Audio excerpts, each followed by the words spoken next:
Bonsoir, chers internautes de la 5 TV. Bienvenue dans votre édition du soir. Tout de suite, les titres. Commençons avec le frère du président, Aliou Sall, qui réclame 1 milliard à Ahmed Aïdara et à Bougane Gueye Dany pour diffamation. Nous parlerons du transport avec la visite technique. Arrivée à expiration, l'État débloque la situation. Tabaski 2020, le Sénégal a besoin de 803 000 moutons, Dakar de 263 000. Éducation, la Caisse de dépôt et consignation, partenaire de l'école sénégalaise. Point de presse d'Abdou Karim Gueye Xurum Xax pour dénoncer les conditions de détention. Tout de suite, le développement.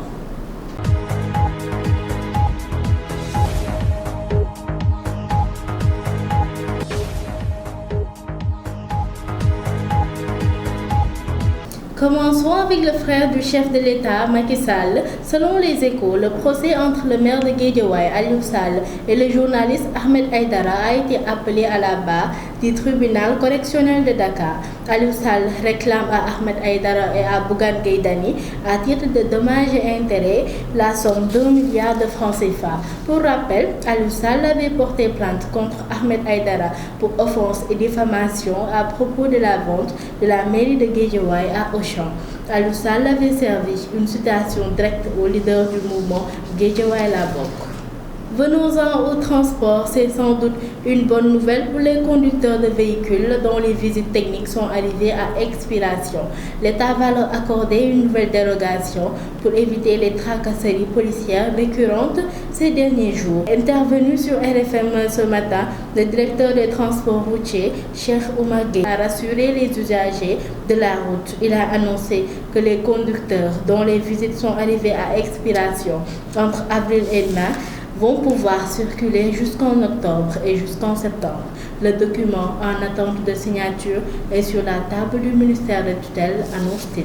Venons-en à la Tabaski. Pour un approvisionnement correct du marché national, le Sénégal a besoin de 803 000 moutons pour satisfaire la demande nationale pour la fête de la Tabaski 2020 et de 263 000 pour la seule région de Dakar. Des mesures sont prises pour éviter tout manquement, surtout en cette situation exceptionnelle qui coïncide avec la pandémie.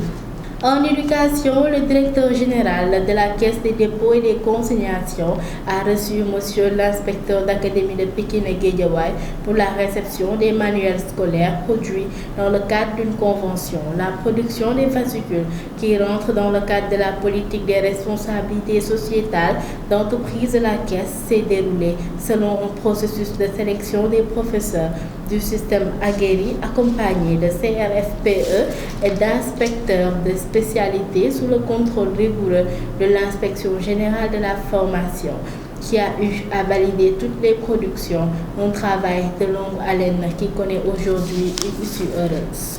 Parlons de l'activiste Abdou Karim Gueye, membre du mouvement Nitu Deug. Il a tenu un point de presse à Fun City hier jeudi 16 juillet pour dénoncer les conditions de détention. Il est largement revenu sur son séjour carcéral. Écoutons le reportage de Adja Dia. Abdou Karim Gueye, plus connu sous le nom de Karim Xurum Xax, est revenu hier sur les conditions de détention. Il a donné l'exemple d'un homme accusé de terrorisme et qui est toujours en prison depuis 2 ans.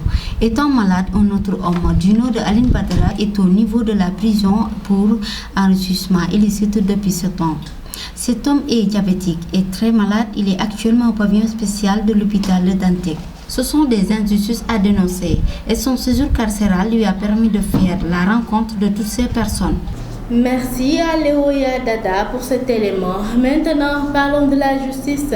Monsieur Malick Sall sert une demande d'explication au secrétaire général du Sytjust suite aux grèves répétitives remarquées ces derniers jours. La garde des Sceaux, Maître Malick Sall, a servi hier une demande d'explication et une mise en demeure à Maître Ayaboun Malick Diop pour abandon de poste. Terminons avec la côte ouest africaine qui devient une zone d'insécurité. Elle devient de plus en plus une route dangereuse pour la navigation commerciale. Un rapport du Bureau maritime international de la CPI a montré que plus de 90% des enlèvements maritimes mondiaux ont lieu dans cette zone. 77 marins ont été kidnappés contre rançon entre janvier et juin 2020, la majorité d'entre eux dans le golfe de Guinée, au large de l'Afrique de l'Ouest. Chers internautes de la 5 TV, nous voici à la fin de cette édition. À la présentation Issa Diop, à la réalisation Milan. Nous vous souhaitons de passer une excellente fin de soirée.